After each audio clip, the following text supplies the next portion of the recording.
You might be asking, where am I going? Lizzie Borden. The house still stands. The destination is on your right, 232nd Street. That's it. Oh man, that's it. I am at the Lizzie Borden House Museum and Bed and Breakfast. And I found a gentleman, Billy. Billy, he's gonna show me around the place. So let's go on inside and see some of the rooms. I'm excited, aren't you? Let's do it. Let's do it. I'm following you. Well, first off, welcome to the Lizzie Borden House. Wow. All right. This is incredible. You don't see houses like this too often anymore. No. You know, if you asked me if I ever thought I'd be coming up these stairs, the answer would certainly have been no. So we're heading up into the attic. They wouldn't have had any other. Just out of curiosity, did you open that door? No. Yeah, that's what I mean. This door is constantly opening up on me. To get this door to close, you have to pick it up and push in. And then it latches, and that's it. And now, yet it was like like several inches open. Yeah, it was already like this. But and that's not like a passageway to another room. No, that's just a closet. That's just a closet that has a fire escape. So there's no draft involved? No. And even if there was a draft, it's latched.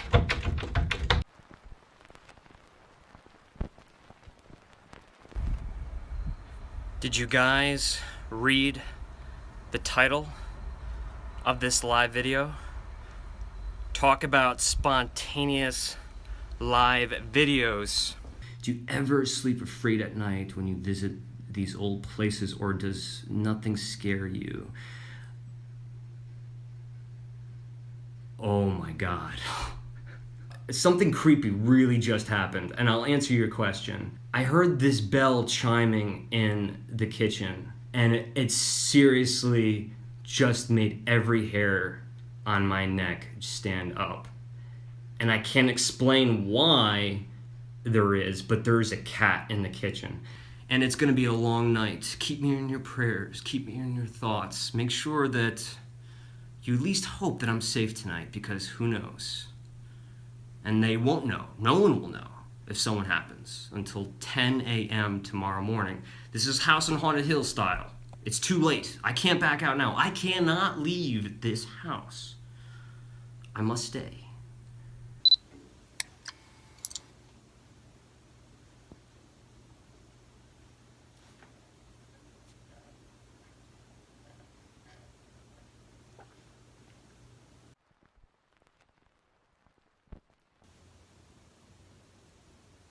In the John Morris room, 125 years ago, somebody was murdered right there. That being Abby Borden. Yep. Just another night. What am I doing? I make programs about aroma, about candles. I am the candle enthusiast. And it just dawned on me that I'm in the Lizzie Borden house in the middle of the night. And I don't even know if I have a segment. I know I do have a hole in my sock, that's one thing I can say, but I don't know if I have a segment. I really gotta figure this out. Lizzie Borden, Bed and Breakfast. Alright, what do we got in here? House rules. No alcohol is permitted on property. We have already had 2 fatal head injuries in this home. Inappropriate joke if you ask me, but you know what? Cool. Common areas include the entire first floor and the basement. In the basement? Who's gonna hang out in the basement? The John Morris bedroom. Well, that's the room I'm in. Welcome to the John Morris room. We also call this the murder room.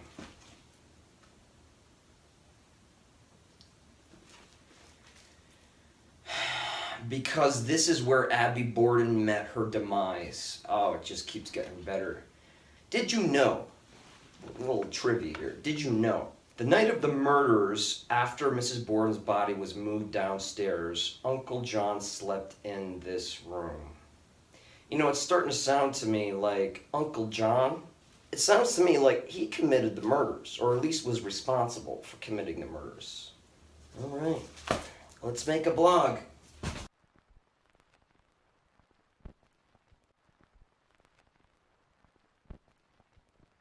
Where do you sit in this house? Like, there's a rocking chair here, but I don't know if you guys understand the scale. Let me show you the scale. You see this? I can hold this rocking chair like a baby. This is not meant for somebody my size. I cannot sit in that. Nor do I want to sit in a bed where someone was murdered, like right there in the corner. So you see my dilemma. And of course we got Lizzie's room. That's not creepy at all, especially when I closed those windows before I showered. And then I came out and they were open. Sure, the window is cracked and maybe there was a draft. That explains it, but you try to accept that when you're here in this house alone. The master bedroom. Wonderful, wonderful. Well, this is a great place to sit. It seems like every seat in this house has like 4 or 5 blankets. Now, I enjoy the hospitality, but I don't know where to sit. There's a black cat on the bed. There was a real one before. They never told me that there was a real black cat in this house. That scared the bejesus out of me, if I can use that word. And look at this, a little day bed. Maybe I'll just recline myself on the day bed. I'm gonna sit here, I'm gonna think things over. Look at this chair. Look, my voice is high because my voice is running out, but look at that chair. Can you see that?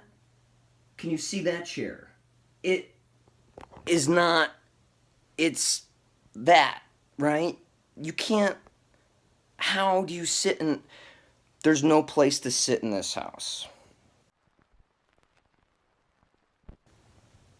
I still have a lot of filming to do. I have to essentially document, film, every nook and cranny of this essentially 4-story house, if you're including the basement.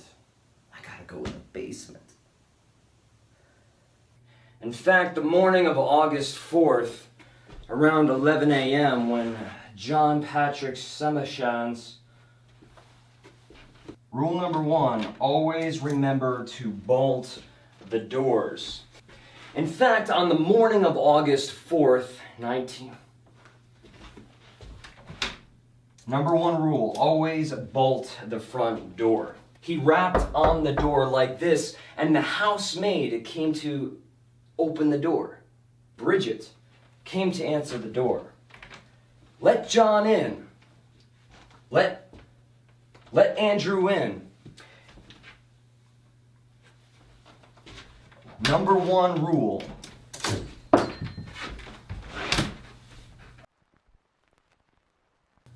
So I guess the whole night has been leading up to this moment. I've checked out the first floor. I've checked out the second floor. I've checked out the attic. The only thing left is the basement. Now, this isn't my first time dealing with the paranormals. Me and the paranormals go back a long way. Just in case if anyone's offended, I'm completely just kidding here. I have done my fair share of ghost hunting. If you've seen my Fort William Henry episode, you'll know what I mean. So we have a beautiful spotlight on this western fortified wall. And what I'm gonna do is I'm gonna go touch the wall. Now, on these Discovery Channel, Travel Channel show programs, they say if you touch something that has supernatural powers, your breathing will slow down, you'll act differently, your eyes will get dilated, your personality will change. If I start acting strange in the next couple moments, call the authorities. Tell them I'm in Lake George, Fort William Henry. You're gonna need some tools. 1, well, you don't have to bring water, but make sure you have a little water before you go. And maybe some other things. I mean, just put some stuff in your pockets and cotton swabs. You gotta be prepared. But the one thing that you must have is the mini mag light. It is an essential tool. One, it illuminates your face in such a way where you can spook the ghosts. Also, it provides some illumination for the camera, because of course you need to bring the camera. Why would you want to see an apparition and not document it? So I'm sorry you couldn't be here for all of it, but it was quite a night. The daylight is starting to break. And as I look out this window, I see the steeple of an ancient church. Almost at the summit of the steeple, the full moon. And it is the most gorgeous sight after such a weird night, you know, just a flutter of emotions and feelings. And I did what I could do. I filmed as much as I could. I'm only one person. I only have so many hands, and I only have so many cameras. I still have some bits and pieces to finish, but I have 4 hours until they come and serve me breakfast. Even though tomorrow is going to be a brand new day, there's no way I'm going to be able to drive today. So it looks like it's going to be another day in a hotel, or motel, let's face it. The sun will rise. Who knows what the tide will bring? Tom Hanks, Castaway.